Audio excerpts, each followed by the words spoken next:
천미예수님, 네, 하느님의 이름으로 시작하겠습니다. 성부와 성자와 성령의 이름으로 아멘. 네, 지난번 세 번째 주제였던 십자가의 신비 내용이 길어서 두 번에 나누어 했는데, 오늘은 승천의 신비와 심판의 신비를 함께 다루도록 하겠습니다. 마르코 복음서에서는 예수님의 승천에 대해서 이렇게 전해주고 있습니다. 주님이신 예수님께서 제자들에게 말씀을 다 하시고 승천하셔서 하느님의 오른편에 앉으셨다. 루카복음서는 이 장면을 조금 더 자세히 묘사하였습니다. 예수님께서는 제자들을 베타니아 근처까지 데리고 나가신 다음 손을 드시어 그들에게 강복하셨다. 이렇게 강복하시며 그들을 떠나 하늘로 올라가셨다. 사도행전에서는 이보다 더 장엄하게 묘사를 했습니다. 예수님께서는 제자들이 보는 앞에서 하늘로 오르셨는데 구름에 감싸여 그들의 시야에서 사라지셨다. 자, 이렇게 마르코 복음과 루카 복음과 또 사도행전에 입각해서 우리가 하늘에 올라 전능하신 천주성부 오른편에 앉으심을 믿는다고 고백을 합니다. 이러한 신앙 고백이 우리에게 어떤 의미가 있는지 한번 생각해 보겠습니다. 한국 교회에서 승천대축일은 부활식의 제7주일에 지내고 있습니다. 그런데 주교회의 결정에 따라서 홍보주의를 겸합니다. 그래서 이날은 교회 언론 종사자들이 각 분당에 파견되어서 교회 언론 매체에 대한 홍보를 하지요. 그러다 보니까 승천의 의미가 가려지는 것도 사실입니다. 교회 언론도 홍보를 하기는 해야 하지만 신자들의 승천의식이 소홀히 다뤄지는 일은 안타까운 일이 아닐 수가 없습니다. 먼저 하늘에 오르심이라는 표현을 살펴봅니다. 우선 예수님께서 하늘에 오르셨다고 고백할 때의 하늘이라는 성서적 표현은 구름 위에 있는 물리적 공간을 가리키는 것이 아니라 하느님의 존재 양식을 가리킵니다. 즉 하늘은 땅 전체를 뒤덮고 있습니다. 그래서 하늘로 올라가시면 어느 특정한 땅, 즉 이제 팔레스티나만이 아니라 모든 땅, 그 안에 사는 사람들과 관계를 맺게 될 수 있다는 뜻입니다. 그리고 하늘로 올라가셨다고 해서 멀리 떠나간 게 아니라 오히려 하느님의 영광 속에 들어가신 거기 때문에 오히려 더 심적인 권능으로 우리에게 다가오실 수가 있게 됐다는 뜻입니다. 그러므로 이 고백은 예수님께서 부활하시고 나서 하느님의 영광 속으로 들어가셨음을 뜻합니다. 원래 하느님이셨던 분이 임무를 마치시고 당신이 계셔야 하는 곳으로 다시 가신, 즉 원대 복귀라고 할 수가 있습니다. 그러므로 예수님 지상생애의 마지막 단계인 승천은 첫 번째 단계였던 강생과 밀접하게 연관되어 있습니다. 강생은 하느님이 세상에 오신 거죠. 승천은 사람이신 하느님께서 다시 하느님으로 하늘의 자리로 올라가셨다는 그런 얘기입니다. 사실 아버지에게서 내려오신 분, 곧 그리스도만이 아버지께 가실 수 있습니다. 이미 예수님께서는 제자들에게 이렇게 말씀하신 바가 있습니다.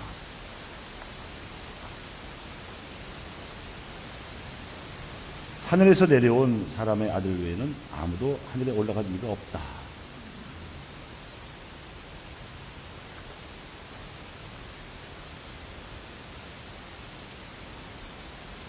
인간은 자신의 자연적인 능력만으로는 아버지의 집에 다다를 수가 없습니다. 즉 하느님의 생명에 참여할 수도 없고 지복 직관의 경지에 이르를 수도 없습니다. 오직 예수 그리스도께서만 인간에게 이 길을 열어주실 수 있습니다. 하늘로 올라가신 그분께서는 우리를 하늘로 이끄는 문을 열어주셨습니다. 이 점도 예수님께서는 제자들에게 미리 말씀하신 바가 있지요. 내가 땅에서 들어 올려지면 모든 사람을 나에게 이끌어 드릴 것이다. 이러한 뜻이 승천 내축일 미사에서 바치는 승천 감사성에 담겨 있습니다. 두 가지 양식이 있는데 제일 양식부터 살펴보면 주 성부 전능하시고 영원하신 천주여 언제나 어디서나 주께 감사함이 참으로 마땅하고 옳은 일이며 우리 의무요 구원이로소이다. 이것은 어느 감사성에서나 공통된 부분이고요. 영광의 왕이신 주 예수, 죄와 죽음의 승리자로 계선하시어 오늘 천사들이 경탄하는 가운데 하늘 높은 곳에 올라가셨으며 천주와 사람 사이의 중재자가 되시고 세상의 심판관이 되시고 천상권 등의 주인이 되셨어도 비천한 우리를 아주 떠나시려 하지 않으시고 오히려 우리의 으뜸이 되시고 머리가 되시어 앞서가시면서 당신 지체에 드린 우리도 당신이 가신 대로 따라가게 하셨나이다. 그러니까 당신이 하늘에 올라가신 그 뜻만이 아니라 우리를 데려가시기 위해서 승천하셨다는 의미가 분명하게 표현되어 있죠. 이 양식도 보면 주성부 전능하시고 영원하신 천주여 언제나 어디서나 우리 주 그리스도의 이름으로 주께 감사함이 참으로 마땅하고 옳은 일이며 우리 의무요 구원이로소이다. 그리스도 부활하신 후 모든 제자들에게 당신 모습을 친히 나타내 보이시고 우리를 당신 천주성에 참여케 하시기 위하여 그들이 보는 앞에서 하늘로 올라가셨나이다. 그러므로 부활의 기쁨 속에서 온 세상에 용약하며 천상의 권능과 능품 천사들도 주의 영광을 찬미하며 끝없이 노래하나이다. 이렇게 되어 있습니다. 그래서 1양식도 그렇고 2양식도 우리를 당신 천주성에 참여케 하기 위해서 승천하셨다는 승천의 지향이 분명하게 드러나 있다고 하겠습니다. 이처럼 예수님께서 우리를 하늘로 이끄시려고 승천하신 사실은 이미 이루어진 현실입니다. 하늘로 올라가는 길이 뚫렸습니다. 하늘의 문도 열렸습니다. 하지만 우리의 승천은 아직 완성되지 못한 진행형 사건입니다. 그러므로 우리의 승천을 완성하기 위해서는 승천의식, 승천하고자 하는 뜻이 있어야 합니다. 그러자면 하늘에 오르신 예수님께서 우리를 다스리신다는 믿음이 반드시 필요합니다. 우리도 하늘에 들어가야 하기 때문이지요. 그렇죠? 하늘에 들어가기 싫으신 분 계세요? 하늘에 들어가고 싶지 않으면 성당을 다닐 필요가 없어요. 그만큼 그것은 신앙의 주요 목표입니다. 자, 우리를 다스리시는 예수님의 모습을 왕관을 쓰신 왕의 형상으로 그린 그림입니다. 사도 바오로는 승천의식에 입각한 자신의 믿음을 이렇게 고백하면서 필리피 공동체의 교우들에게 권유하고 있습니다. 나는 내 뒤에 있는 것을 잊어버리고 앞에 있는 것을 향하여 내달리고 있습니다. 하느님께서 그리스도 예수님 안에서 우리를 하늘로 부르셔 주시는 상을 얻으려고 그 목표를 향하여 달려가고 있는 것입니다. 성숙한 사람인 우리는 모두 이러한 생각을 지닙시다. 사도 바로가 건설한 공동체들이 아주 많은데 그 중에서도 가장 성숙한 신앙을 지녔던 공동체가 필리피 공동체입니다. 사도 바로의 편지를 보면 고린토 전서 후서는 뭐 사건이 있고 분란이 있고 이래가지고 야단도 치고 뭐 타인 얘기도 하고 뭐 이런 얘기가 있고요. 갈라디아서는 할례를 면제하고 오직 믿음으로 구원될 수 있다는 사도 바울의 가르침을 부정하고 다른 사도들이 와가지고 아마 사도의 제자들인 사람들일 거예요. 그런 사람들이 와서 사도 바울은 예수님 밑에서 직접 배운 사람도 아니고 박해자까지 했던 사람이라서 사입이다. 그러니까 할례를 받아야 된다. 이런 식으로 이제 혼란을 일으켜가지고 아주 그 열받아가지고 격분한 어조로 쓴 편지가 갈라디아서예요. 그런데 필리핀인들에게 보낸 편지를 보면 같이 봄날에 훈풍이 부는 것처럼 아주 격려하고 감사하고 그런 내용이 가득 차 있음에도 불구하고 아직 승천의식은 요원한 처지에 있었습니다. 그래서 이렇게 호소했지요. 형제 여러분, 다 함께 나를 본받는 사람이 되십시오. 여러분이 우리를 본보기로 삼는 것처럼 그렇게 살아가는 다른 이들도 눈여겨보십시오. 내가 이미 여러분에게 자주 말하였고 지금도 눈물을 흘리며 말하는데 많은 사람이 그리스도의 십자가의 원수로 살아가고 있습니다. 그들의 끝은 멸망입니다. 그들은 자기네 배를 하느님으로 자기네 수치를 영광으로 삼으며 이 세상 것만 생각합니다. 그러나 우리는 하늘의 시민입니다. 그리고 그곳에서 구세주로 오실 주 예수 그리스도를 고대합니다. 그리스도께서는 만물을 당신께 복종시키실 수도 있는 그 권능으로 우리의 비천한 몸을 당신의 영광스러운 몸과 같은 모습으로 변화시켜 주실 것입니다. 필리피 공동체보다도 나중에 세워진 콜로세 공동체가 이 승천의식에 있어서는 더 앞서 있었습니다. 콜로세 공동체는 그곳 출신인 에바프로디도라는 사도 바울의 제자가 건설한 공동체였는데 사도 바울가 에바프로디도의 인편에 보낸 편지의 서두에서 이렇게 감사 기도를 올리고 있습니다. 우리는 여러분을 위하여 기도할 때면 늘 우리 주 예수 그리스도의 아버지 하나님께 감사를 드립니다.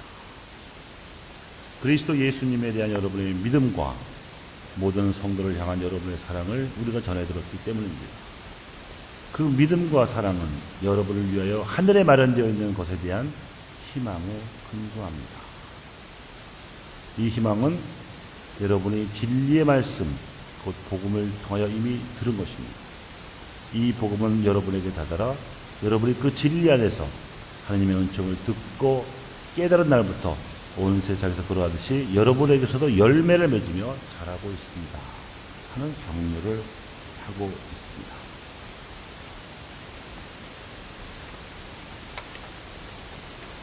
이렇듯 승천의식에 입각한 믿음은 아직 땅에 살고 있는 우리, 아직 세속적인 가치관에 물들어 있는 우리, 그 영향력에서 완전히 자유롭지 못한 우리에게 하늘에서 다스리고 계신 예수님과 이어주는 소중한 연결고리입니다. 이 성찬의 의식으로 말미암아서 예수님이 정말 우리를 다스리신다는 그 믿음으로 이어지기 때문에 우리를 다스리신 예수님의 뜻에 따르는, 섬기는 그런 사람이 되어갈 수 있는 것이죠. 이것을 반영해서 교회는 전례기도 때마다 다음과 같은 말로 기도를 마무리합니다. 세세의 영원히 살아계시며 다스리시는 성자 우리 주 예수 그리스도를 통하여 비나이다. 많이 들어보셨죠? 의례적으로 하는 빈말이 아닙니다. 우리의 실제적인 영적인 현실입니다. 세세 영원히 어디에 살아계실까요? 하늘에. 또 신자들의 믿음에. 누구를 다스리십니까? 예수님을 주님으로 믿는 신자들을 다스리시죠. 우리를 다스리시는 예수님을 통해서 기도함으로써 우리는 아직 땅에 살고 있으면서도 하늘의 시민이 될 수 있는 것입니다. 우리를 다스리시는 예수님께서는 성부 오른편에 앉아 계십니다. 여기서 성부 오른편이라는 말은 성부 왼편이라는 말과 반대말이라는 뜻이 아니에요. 왼편 오른편은 어차피 이 3차원 세계에 살고 있는 우리의 개념이죠. 하늘은 그보다 훨씬 더 높은 차원의 현실입니다.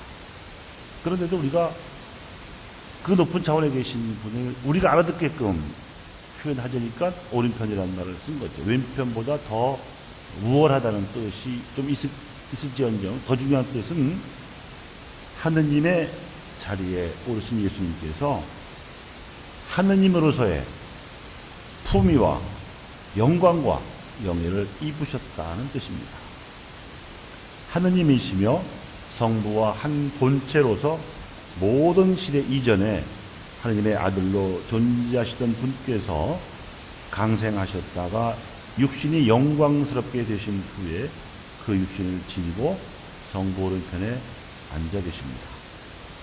다시 말하면 승천하셔서 성부 오른편에 앉으신 예수님은 이제 인간과 똑같은 인성을 지니고 하늘에서 아버지께 탄원 드릴 수 있게 되었습니다. 고달픈 인생살이를 당신도 몸소 겪었기 때문이죠.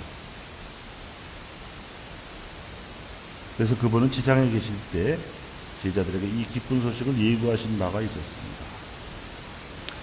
너희가 내 이름으로 정하는 것은 무엇이든지 다 내가 이루어 주겠다. 며칠 전 미사 복음에서도 들으셨어요? 그리하여 아버지께서 아들을 통하여 영광스럽게 되시도록 하겠다. 너희가 내 이름으로 청하면 내가 다 이루어 주겠다. 예수님의 이 어마어마한 약속 때문에 우리는 그야말로 하느님을 아빠, 아버지처럼 부를 수도 있게 된 것이고 또 그분의 자녀로서 온전히 다 의탁할 수 있게 된 것입니다. 그래서 예수님의 이름으로 기도하고 나서는 그 기도가 이미 이루어진 것으로 믿고 행동을 해야 합니다. 기도하고 나서 예수님의 이름까지 걸고 기도하고 나서 이게 될까? 이 안에서 회의가 이르면 주고 싶어도 받을 수가 없어요. 조금이라도 내 청이 들어지는 기미가 보이면 그때 가서 감사하지 뭐 안 됩니다. 출애굽기, 탈출기 보면 그 고생스러웠던 이집트를 탈출한 이스라엘 백성이 모세를 따라서 피신을 했는데 하필 그게 이집트하고 이스라엘 땅, 가나안 땅이 연결된 육지 부분이 아니고 바닷가였어요. 뒤에서는 이집트 기마병들이 쫓아오는데 말이죠. 바다가 가로막혀 있는 거예요. 난리가 나죠. 우리를 바닷물에 빠져 죽이려고 데려왔냐 말이지. 불평을 했어요. 모세도 짜증나지요. 그래서 하느님께 부르짖었어요. 하느님, 우리 어떻게 해야 됩니까? 살려주십시오. 다시 돌아갈 수는 없지 않습니까? 그랬더니 하나님의 응답이 뭐냐 하면, 너는 왜 부르짖기만 하느냐? 내가 준 지팡이를 뻗어라! 안 한 거예요. 손 하나 까딱 안 하고 하나님이 기적을 이루어줄 걸라고 얌체같이 생각을 한 거예요. 그래서 지팡이를 뻗으니까 바다가 갈라졌대요. 바로 이 동작. 기도를 했으면, 정말 절절히 원하고 필요해서 기도했으면 이루어진 것처럼 내 응답 받을 준비를 해야 그 기도가 이루어지는 거예요. 아멘이지요? 기도의 습관, 기도의 방법을 바꾸셔요. 안 믿는 사람이 뭐 기도나 해보지 뭐 이런 식으로는 안 됩니다. 영광의 상처를 고스란히 간직하시고 성부 오른편에 앉으신 예수님께서는 인간을 위해서 대단히 강력하게 변호하고 중재하실 수 있는 권한을 행사하고 계십니다. 그래서 사도 바울은 히브리인들에게 이렇게 썼지요. 우리에게는 하늘 위로 올라가신 위대한 대사자가 계십니다. 바로 하느님의 아들 예수님이십니다. 그러니 우리가 고백하는 신앙을 굳게 지켜 나아갑시다. 실제 말을 하면 든든한, 세상에서 가장 든든한 백이 생겼다는 거예요.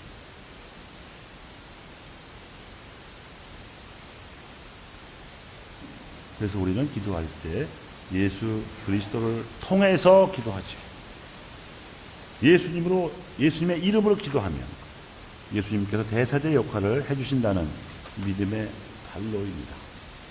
이렇게 해서 다져진 성천의식은 성천신앙이 됩니다.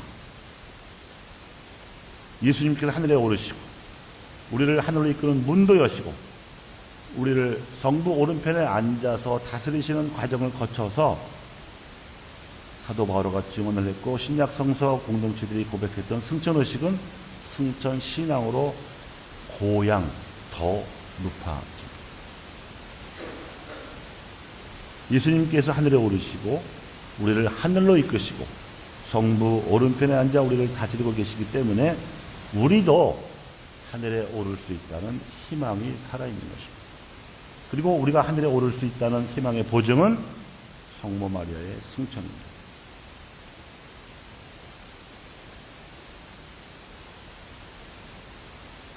성모 마리아는 하느님이 아니잖아요. 우리가 똑같은 인간으로서 하느님의 은총을 입었을 뿐인데 그분처럼 무죄하게 깨끗하게 살면 더 이상 부패나 하느님과의 단절인 죽음에 머물 일이 없으니까 그분은 승천되셨던 거고 그것이 우리도 승천될 수 있다는 희망의 보증이다. 이것이 성경의 명식으로 기록된 사실은 아니었지만 승천의식에 입각해서 신앙생활을 하는 초대교회 신자들로부터 확신으로 직관으로 전해져 내려왔습니다. 그리스도인은 세례를 통해서 그리스도와 결합되고 부활에 참여하는데 아직 그 완성이 지연되고 있는 것은 죄의 결과인 죽음과 부패 때문입니다. 그러나 마리아는 그리스도와 가장 밀접하게 결합되어 계시고 그 부분과 운명도 같이 하셨고 죄가 없기 때문에 부활이 지연될 이유가 없다고 믿었기 때문입니다. 죽음을 이긴 그리스도의 승리에 대한 마리아의 참여는 마리아의 원죄 없으신 잉태에서부터 시작을 해서 기적적인 승천에서 종료되었다고 그리스도인들은 초대교회 시절부터 직관하여 왔습니다. 개신교 신자들은 성경에 명시적으로 성모 승천이 없는데 가톨릭 교회는 그것을 믿고 있다고 비아냥거리지만 성경에 명시적으로 기록되지 않은 것을 신자들이 어떻게 왜 믿게 되었을까 이렇게 물어보면 그것은 바로 성령이 이끄신 결과라고 할 수 있습니다. 예수님께서도 십자가 죽음을 앞두고 이를 제자들에게 예고하신 바가 있죠. 보호자 곧 아버지께서 내 이름으로 보내실 성령께서 너희에게 모든 것을 가르치시고 내가 너희에게 말한 모든 것을 기억하게 해주실 것이다. 이를 반영해서 처음으로 성모 승천에 대해 언급한 사람은 4세기 살라미스의 주교 에피파니오입니다. 그 후 성모 승천 교리가 공식적으로 거론된 것은 6세기 투르의 그레고리에 의해서이고 8세기 들어서는 신학적 근거를 가지고 대두되기 시작했으며 이후에 대알베르토라든지 토마스 아퀴나스라든지 보나벤투라 등 대신학자들과 베네딕토 14세 교황도 이를 확인했습니다. 1000년 전부터 교황들은 성모 승천 교리를 공식화하자는 신자들의 요청을 지속적으로 받게 되었습니다. 마침내 비오 12세 교황은 1950년 11월 1일에 회칙 지극히 관대하신 하느님을 통해 성모 승천을 다음과 같이 가톨릭 교회의 믿을 교리로 선포했습니다. 원죄에 물들지 않고 평생 동정이신 하느님의 어머니 마리아 지상생애를 마친 다음 육신과 영혼이 함께 천상 영광으로 들어 올려주셨다. 이러한 성모 승천의 믿을 교리를 반포하면서 비오 12세는 성모 승천의 궁극적인 근거가 성경이라고 밝혔습니다. 앞으로 여러분들 이 문제에 대해서 개신교 신자들과 논쟁이 붙든지 시비가 붙을 때 제가 지금 말씀드린 대목을 분명히 자신 있게 얘기하십시오. 슬그성 뒤로 빠지지 말고. 예수 그리스도의 부활이 그리스도인들의 부활에 대한 성경적인 근거이기 때문에 고린도전서 15장 14절에서 10절에 나오는 말씀입니다. 무슨 마리아의 부활에 대해서 그러하다 하는 것이죠.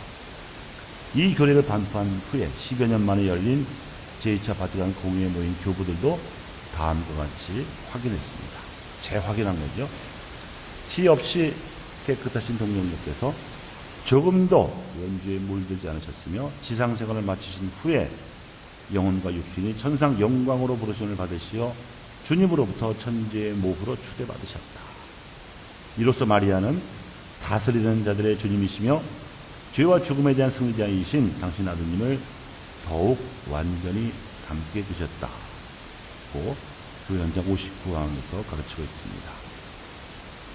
물론 성모 마리아의 승천은 마리아가 자신의 힘으로 하늘에 오른 것이 아니라 하느님의 힘으로 들어 올려진 것입니다. 수동적인 승천이라는 점에서 예수님의 승천과는 구별되지요. 그래서 마리아의 승천은 몽소 승천이라고 부르기도 합니다. 마리아의 승천은 우리에게 희망의 표지가 됩니다. 바오로 6세 교황께서는 1974년에 반포한 교황 권고 마리아 공경에서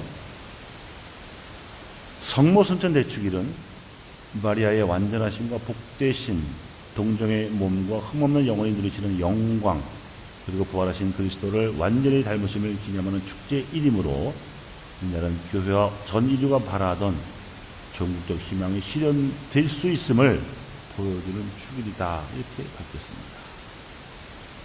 즉 성모 승천은 구원의 역사가 완성될 때 그리스도를 따랐던 우리 모든 사람이 누리게 될 구원의 영광을 앞서 보여주는 위로의 표지요 희망의 표지라는 것입니다.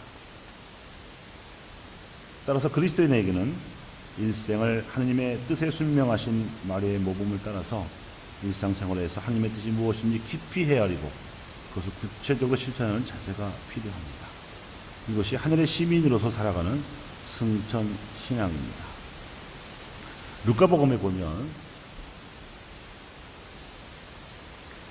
성모님께서 예수님을 잉태하실 때부터 그렇고 태어나자마자 동방 박사들이 찾아온 일도 그렇고 또 여드레만에 할례를 받으러 갔을 때 성전에서 시메온과 안나라고 하는 노예언자가 하는 범상치 않은 일도 그렇고 또 15살 되었던 소년 예수가 예루살렘에 함께 순례를 갔다가 길을 잃어버려갖고 살 동안 생무성하면서 찾았는데 찾아냈더니 한다는 말이 왜 저를 찾으셨습니까?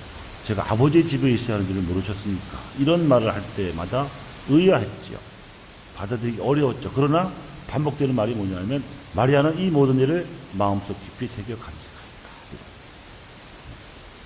당장에 내가 하나님의 뜻을 알 수 없어도 이성과 지성을 알 수 없어도 하느님이 언젠가 때가 되면 깨우침을 주실 것이라는 믿음을 가지고 늘 마음속에 담고 기도했다는 거죠. 그래서 저는 저 혼자 생각이지만 성모님 띠가 혹시 소띠가 아닐까 싶어요. 소가요 초식성 동물이잖아요.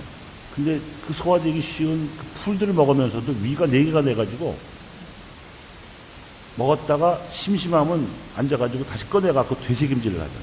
그래서 그 소에 젖은 우유가 완전 식품인 거예요. 그 영적 되새김질을 잘하셨던 분이라서 소띠가 아닐까 생각하는데 믿거나 말거나입니다. 이렇게 승천신앙이 담긴 성모 승천대축 인사의 감사성으로 이 주제를 마치겠습니다. 거룩하신 아버지, 전능하시고 영원하신 주 하나님, 우리 주 그리스도를 통하여 언제나 어디서나 아버지께 감사함이 참으로 마땅하고 옳은 일이며 저희 도리어 구원의 길이옵니다.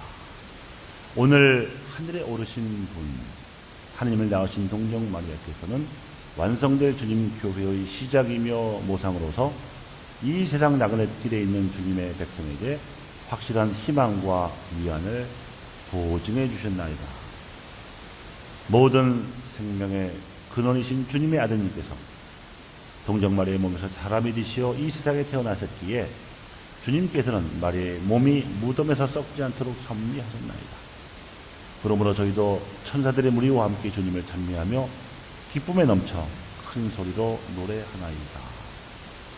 그인데 교회 역사상 보면은 특별히 하나님의 은총을 받았던 많은 성인 성녀들이 훨씬 보통 사람의 시체는 썩고도 남는 세월이 흐른 후에 이런저런 이유로 관을 열었을 때 부패되지 않고 있는 여러 가지 사례가 역사상 있습니다. 네, 이상으로 승천의 신비에 대해서 말씀을 드렸고 심판의 신비로 넘어가겠습니다.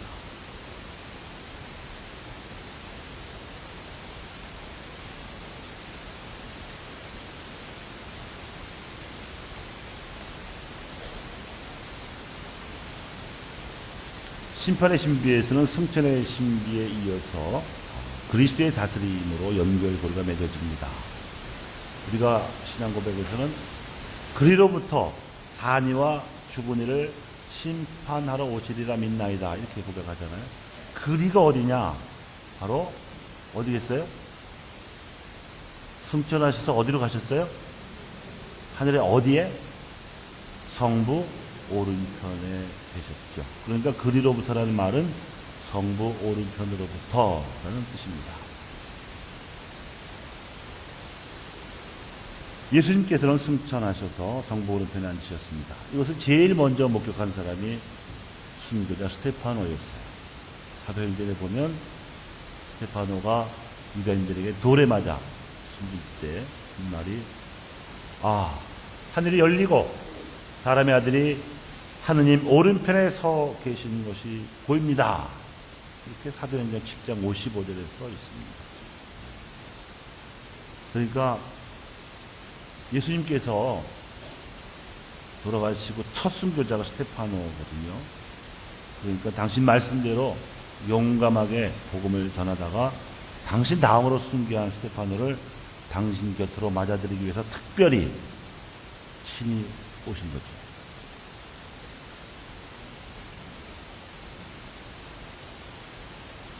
성부의 오른편에서 예수님께서는 산이와 죽은이 모두를 다스리십니다. 이에 관한 사도 바울의 증언이 이러하죠. 그리스도께서는 죽은 자의 주님도 되시고 산 자의 주님도 되시기 위하여 죽으셨다가 다시 살아나셨습니다. 죽은 사람이 받을 심판의 기준도 예수님이고 이미 살아있는 사람들이 받을 심판의 기준도 역시 예수님이라는 뜻입니다. 예수 그리스도께서는 하늘과 땅의 모든 권능을 지니신 주님이십니다.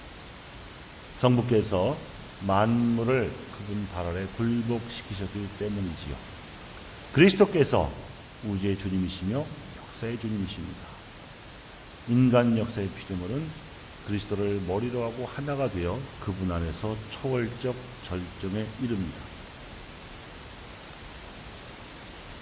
그러나 종말에 이루어질 역사의 완성 때까지 그리스도의 다스림은 교회를 통해서 가시화되고 있습니다. 믿는 이들의 공동체인 교회를 통해서 예수님의 다스림이 드러나고 있다. 이 말씀입니다. 그래서 교회는 역사의 완성을 위한 그리스도의 성사입니다. 그래서 우리는 이 교회를 잘 지켜야 할 뿐만 아니라 확장시키고 퍼뜨려야 할 의무가 있는 것입니다. 박해시대 때는 신앙의 자유가 없으니까 목숨을 바칠 수밖에 없고 그게 유일한 증거 방법이었죠. 지금은 박해가 사라졌잖아요. 평화시대잖아요. 우리가 목숨 바칠 일은 없어요. 그러시지는 마세요. 그런데 목숨이라는 말을 영어로 하면 life입니다. 이 life라는 영어 단어는 목숨으로만 번역될 수 있는 게 아니고 인생, 일생으로도 번역될 수 있습니다. 그러니까 믿음을 불허하는 박해시대에 요청되는 증거가 목숨을 바치는 순교였다면 박해가 사라진 이 평화시대에는 자신의 일생을 복음적 가치를 위해서 바치면 그것이 또 다른 훌륭한 증거가 되는 겁니다. 그래야 안 그래요?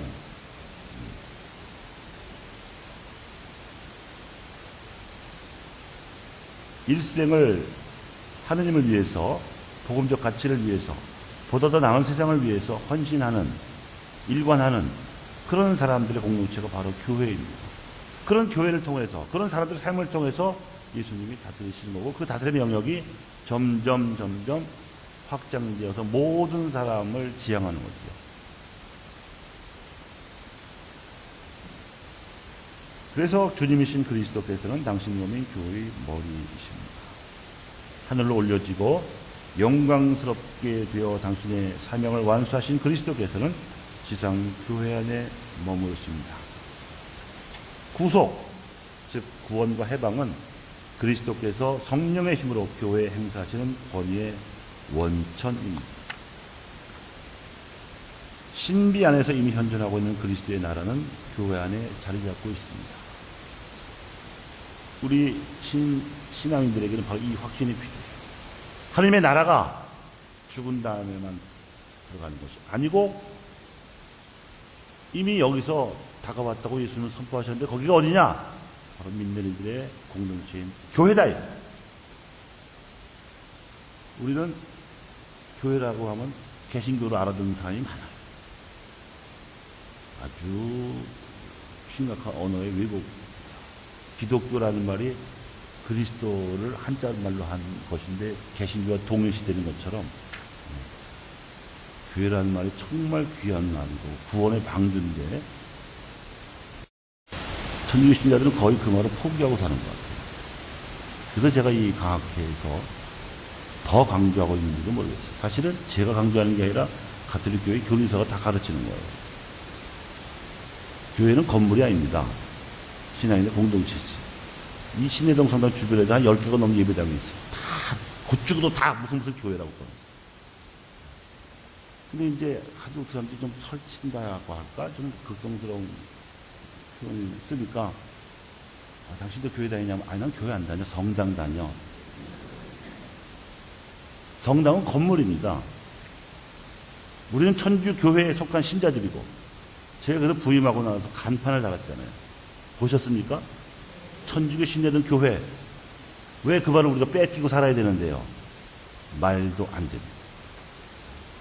바로 우리가 믿는 이 교회 안에 하나님의 나라가 싹처럼 누룩처럼 자라고 있다는 확신을 가지셔야 됩니다, 여러분. 그래서 교회는 지상에서 하나님 나라의 싹과 시작이 된 것이다, 되었다, 이렇게 고교에도 가르치고 있죠.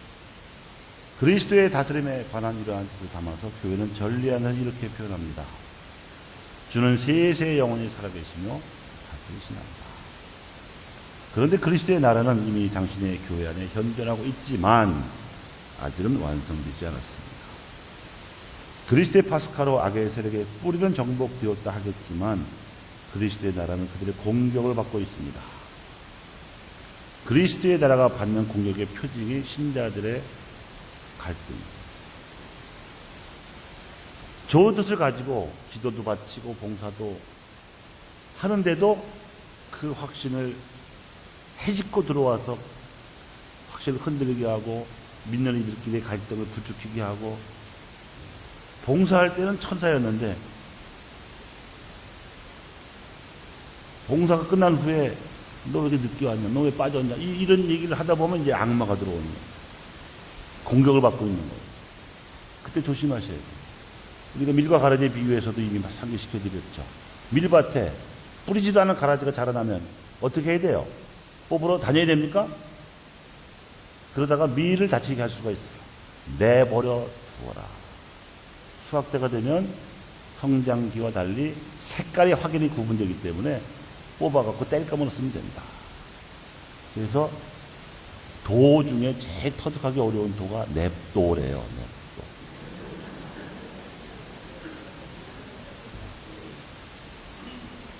자기 마음 안에 생겨나는 가라지 같은 갈등이나 유혹도 내버려. 악한 사람은 아닌데 왜 자꾸 우리의 선의를 또 선한 결과를 이렇게 흠집내려고 하는 얄미운 사람이 있어도 냅두고 하다 보면 사그라들게 돼 있어요. 그때까지 선을 부여안고 버티는 이 버티기의 영성이 굉장히 중요한 겁니다. 제가 빈민사목을 10년 동안 할 수 있었던 것도 이 버티기 영성으로 버틴 거예요. 누가 도와줘서가 아니고. 버티다 보니까 조금씩 선이 자라나고 그걸 알아듣는 사람들이 또 이렇게 이웃이 되어주고 힘이 되어주고 하다 보니까 그렇게 됐더라.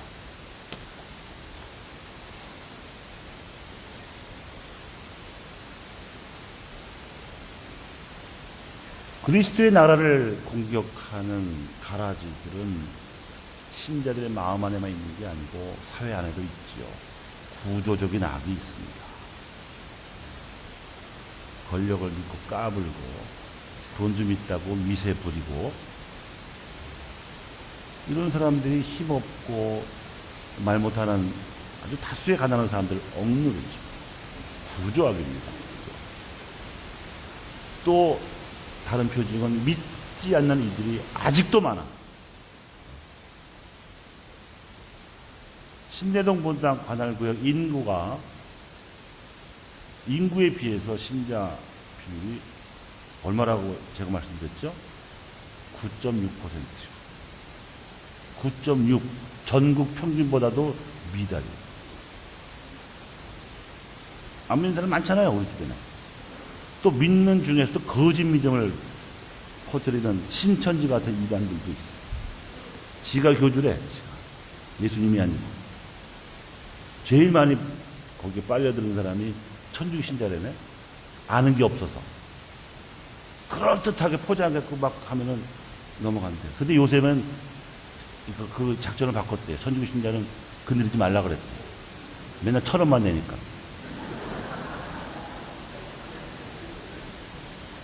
그래서 정의가 깃드는 새하늘과 새 땅이 이루어질 때까지 순리하는 교회는 자신의 천사들 안에서 그리고 이 시대에 딸린 제도 안에서 신자가 이 현세의 모습을 지니고 아직까지 신음하고 진통을 겪으며 하나님의 자녀들이 나타나기를 기다리는 피조물들 사이에서 살고 있다. 즉 시대적 모순과 세상의 갈등은 하느님이 예수님을 통해서 직접 완성시켜 주신 그 때까지 계속 될 거라는 얘기예요. 즉 악이 판친다고 해서 실망할 건 없다는 거죠. 왜 억울한 사람들이 이렇게 많은가? 착한 사람이 고통을 받나 하고 하느님을 원망할 이유가 없다. 언젠가는 하느님이 손보실 거다 이거예요. 심판이 있다. 사도 바울은 이에 대해서 이렇게 썼습니다. 사랑하는 여러분, 이 한 가지를 간과해서는 안 됩니다. 주님께는 하루가 1000년 같고 1000년이 하루 같습니다. 어떤 이들은 미루신다고 생각하지만 주님께서는 약속을 미루지 않으십니다. 오히려 여러분을 위하여 참고 기다리십니다. 아무도 멸망하지 않고 모두 회개하기를 바라시기 때문입니다. 그러나 주님의 날은 도둑처럼 올 것입니다. 그날의 하늘은 요란한 소리를 내며 사라지고 원소들은 불에 타 쓰러지며 땅과 그 안에서 이루어진 모든 것들이 드러날 것입니다. 사도 베드로가 어떻게 이걸 알 수 있었을까요? 성령이죠. 이게 성령이죠. 이렇게 모든 것이 쓰러질 터인데 여러분은 어떤 사람이 되어야 하겠습니까? 여러분 따라하십시오. 거룩하고 신심 깊은 생활을 하면서 하느님의 날이 오기를 기다리고 그날을 앞당기도록 해야 하지 않겠습니까? 신내동 교우 여러분, 그건 따라하지 마세요.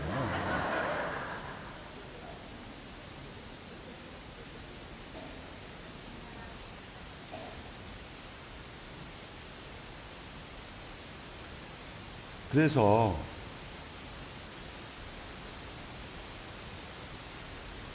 종말의 그날이 오면 하늘은 불길에 쌓여 쓰러지고 원수들은 불에 타 녹아버릴 건데, 그러나 우리는 그분의 언약에 따라서 의로움을 깃든 새하늘과 새 땅을 기다리고 있습니다. 앞당겨야 합니다. 그 소리예요. 앞당겨야 합니다. 이러한 이유로 그리스도인들은 그리스도의 재림을 재촉하기 위해서 특히 성찬 전례 중에 주님의 기도를 바치고 나서 영성체 하기 전에 이렇게 기도하지요. 주님, 저희를 모든 악에서 구하시고 한평생을 평화롭게 하소서. 주님의 자비로 저희를 언제나 죄에서 구원하시고 모든 시련에서 보호하시어 복된 희망을 품고 구세주 예수 그리스도의 재림을 기다리게 하소서. 우리는 교주미사에서 이거를 노래로 하잖아요. 더 잘 알아들으라고. 그러면 신자들이 어떻게 대답을 하죠? 주님께 나라와 권능과 영광이 영원히. 그리스도의 재림은 그리스도의 다스림이 완성되는 것이기 때문에 그렇습니다. 예수님께서는 승천하시기 전에 이스라엘이 기다려온 메시아 왕국이 영광스럽게 세워질 때가 아직 오지 않았다고 밝히셨습니다. 예언자들에 의하면 그리스도의 재림으로 세워질 그 나라는 모든 사람에게 정의와 사랑과 평화의 결정적인 질서를 가져다 줄 것입니다. 그때가 언제일지는 알 수 없습니다. 그때가 올 때까지 교회는 기다림과 깨어있음으로 성령의 이끄심을 받아서 믿음을 증거해야 하죠. 그리스도의 재림 시기와 관련해서 사도 베드로와 사도 바오로는 유다인들의 믿음에 주목했습니다.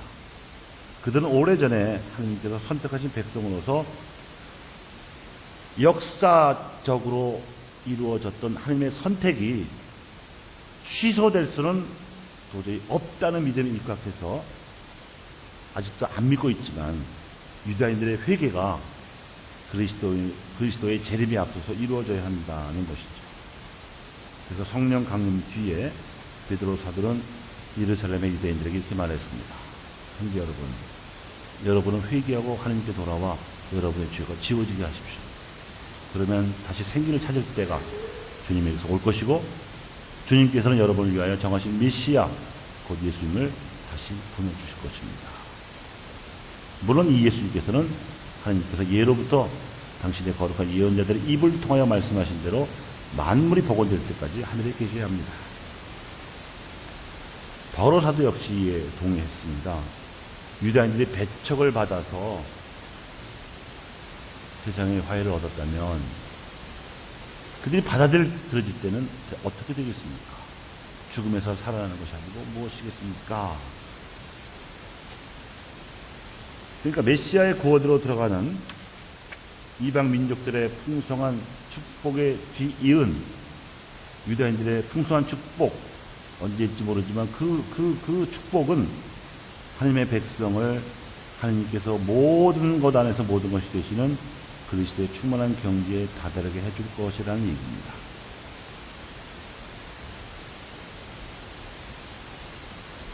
포기하지 않는 것. 그래서 이스라엘의 성지순례를 가보면 성지순례 계획을 통해서 호텔도 돈 벌고 식당도 돈 벌고 또 전세버스 회사도 돈 벌고 그다 이스라엘 수입이죠. 근데 저는 이스라엘 사람들은 예수님을 압니다. 성지 지키고 있는 거는 이스라엘 사람이 아니라 뭐 프란치스코회 수도자들, 뭐 정교회 신부들 뭐 이런 사람. 아주 아이러니죠. 그리고 또 검문 검색을 어찌나 까다롭게 하는지 아주 얄미울 정도로. 그래도 포기하지 않는 거예요. 그 사람들은 어쨌든 하느님이 먼저 선택하신 백성이니까. 하느님이 하느님인데 함부로 하셨겠냐 이거지. 얼마나 오랫동안 준비하셨는데 이런 이제 뜻이 담겨 있는 거예요. 이러한 지향으로 교회는 주님 수단 성금의 전례 중에 보평 지향 기도를 아주 길게 바치죠. 그날은 미사가 아니잖아요. 십자가 경배의식 하는데 그 이전에 말씀의 전례를 하면서 아주 지향이 많아요. 8개, 9개, 10개 정도 돼요. 교회를 위해서, 교황을 위해서 기도하고, 성직자와 신자들을 위해서 기도하고, 예비 신자들을 위해서도 기도하고, 갈라진 형제들, 즉 개신교 신자들과 일치를 위해서도 기도한 다음에 유다인들을 위해서도 기도합니다. 우리 주 하나님께서 먼저 유다인들에게 말씀하셨으니 그들도 하나님을 사랑하고 계약을 충실히 지키도록 기도합시다. 전능하시고 영원하신 하나님, 아브라함과 그 후손에게 구세주를 약속하셨으니 교회의 기도를 인자하여 들으시어 주님께서 옛적에 뽑으신 백성이 풍성한 구원의 은총을 받아 누리게 하소서. 보시는 그림은 심판 그림이에요. 수도원 벽과 천장에 그려져 있는 그림입니다.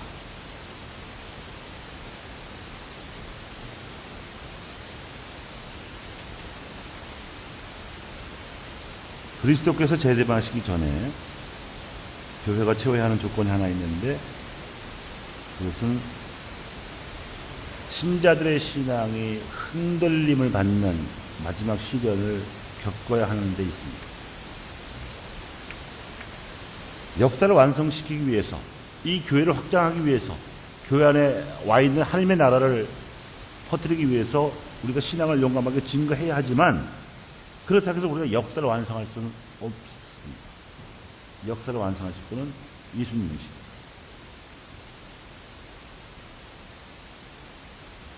그런데 역사상 보면 예수님이 아니고도 인간 스스로의 힘으로 역사를 완성시킬 수 있다는 거의 세속화된 메시아 신앙 대표적인 게 막시즘입니다. 그러나 막시즘만, 소위 공산주의만 무신론이 아닙니다. 자본을 위주로 하는 자본주의도 언제까지나 물질의 풍요 속에서 우리가 살 수 있을 거라는 환상을 심어준다는 점에서는 무신론이에요. 이 공산주의적 무신론이나 자본주의적 무신론의 유혹에서 신자들의 신앙이 흔들리지 말아야 되는 거예요.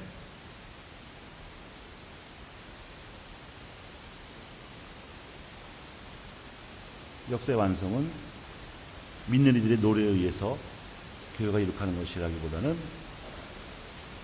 악의 또는 악한 세력의 마지막 발악에 대해서 하느님이 심판하심으로써 완성이 될 것입니다. 심판이라는 우리 말에 두 가지 쓰임새가 있습니다. 첫째는 아주 일반적인 것이에요.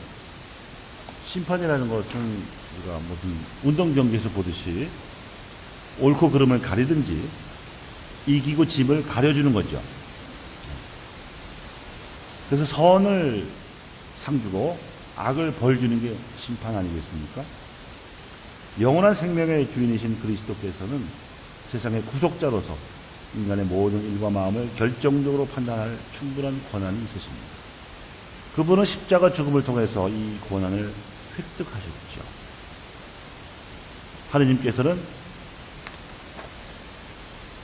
아무도 심판하지 않으시고 심판하는 권한을 모두 아들에게 넘겨주셨습니다. 자녀와 주부들을 심판하러 오시는 그리스도의 재림 때에 마태오는 최후의 심판이 이루어지리라고 진술하였습니다. 사람의 아들이 영광에 쌓여 모든 천사와 함께 오면 자기의 영광스러운 옥조에 앉을 것이다. 그리고 모든 민족들이 사람의 아들 앞으로 모일 터인데 그는 목자가 양과 염소를 가르듯이 그들을 가를 것이다. 왜 목자가 양치기가 양과 염소를 이렇게 섞어놓느냐면요, 양이 뭐 순해 보이지만 미련 뚝배기고 심수부진제가 많아가지고 그냥 그 털이 많이 난 피부를 서로 부대끼는 거예요. 서로 먼저 가려고. 그럼 이 털과 털이 부딪히면 정전기가 일어나거든요. 저 시대는 화상을 입어요. 화상 있는지도 모르고 계속 부대끼는 거야, 이 양들이 잔 놈들이. 그래서 염소를 섞어 놓으면 그게 예방이 된대요. 그렇지만 해가지고 나면 각자 우리에 들어가야 되잖아. 그래서 갈라놓는 거예요.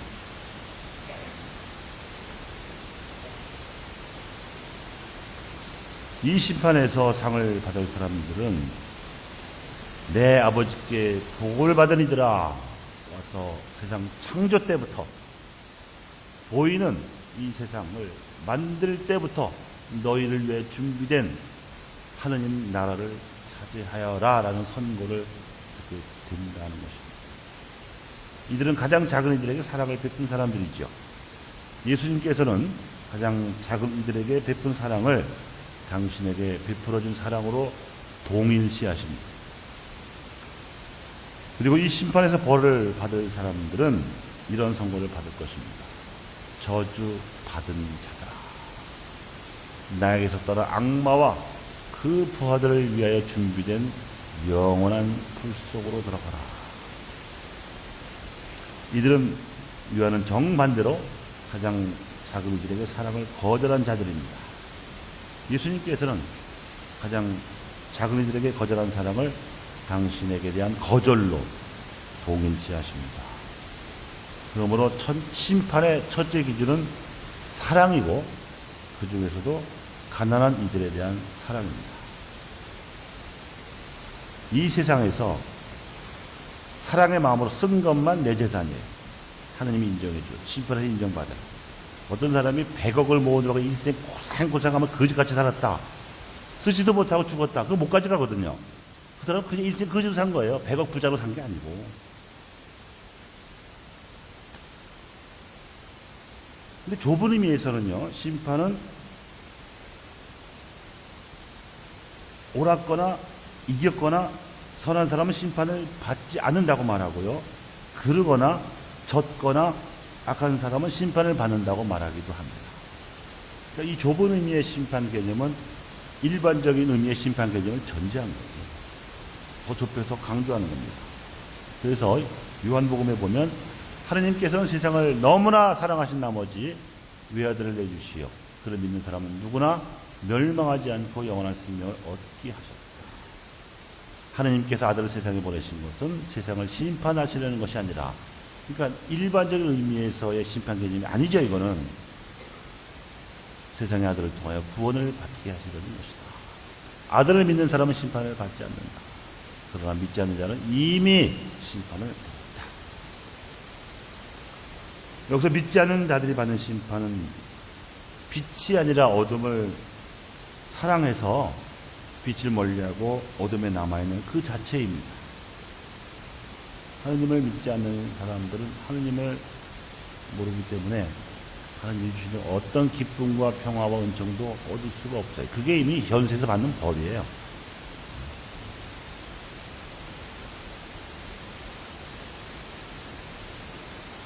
죽어서도 영원한 생명을 얻지 못하는 그 자체가 믿지 않았던 자들이 받을 벌이죠.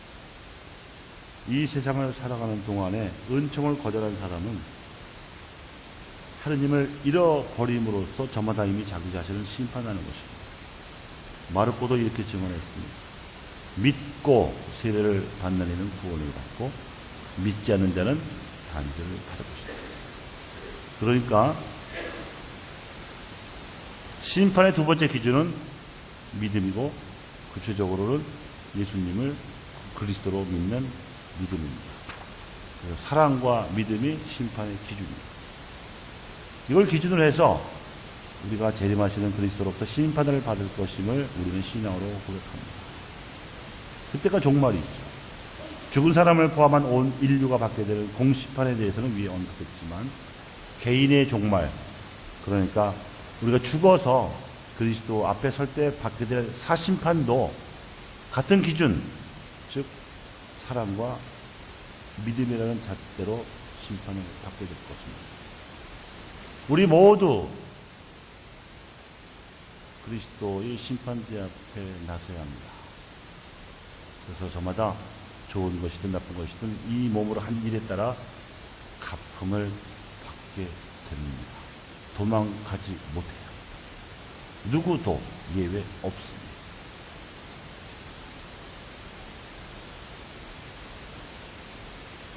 그래서 역사의 종말이건 개인의 종말이건 종말의 때는 하느님 말고는 아무도 모르지만 언젠가는 옵니다.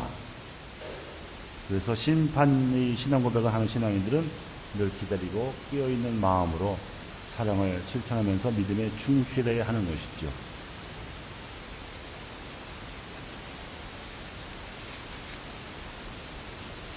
오늘 승천과 심판의 신비에 관한 말씀을 마치면서 제가 이야기 하나 시로 해드리겠습니다.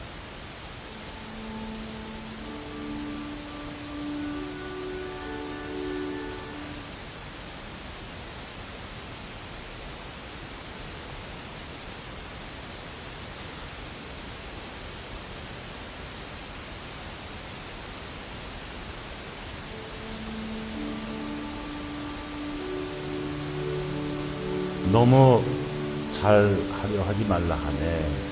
입이 살고 있으니 입인 것이므로 너무 슬퍼하지 말라 하네. 실은 슬픔도 아름다운 기억으로 들려주므로 너무 고집부리지 말라 하네. 사람의 마음과 생각은 늘 변하는 것이므로 너무 뒤돌아보지 말라 하네. 지나가는 날보다 앞으로 살 날이 더 의미 있으므로 너무 받으려고 하지 말라. 살다 보면 주는 것이 받는 것보다 기쁨으로 너무 조급해하지 말라 하네. 천천히 가도 얼마든지 도착할 수 있으므로 죽도록 온 존재로 사랑하라 하네. 우리가 세상에 온 이유는 사랑하기 위함이므로 참나무는 자기를 찍은 도끼에도 향을 묻힙니다. 우리 스스로 자긍심을 가지고 이 가을을 우리 색깔로 물들여 가자고요. 아멘. 성부와 성자와 성령의 이름으로 아멘. 감사합니다.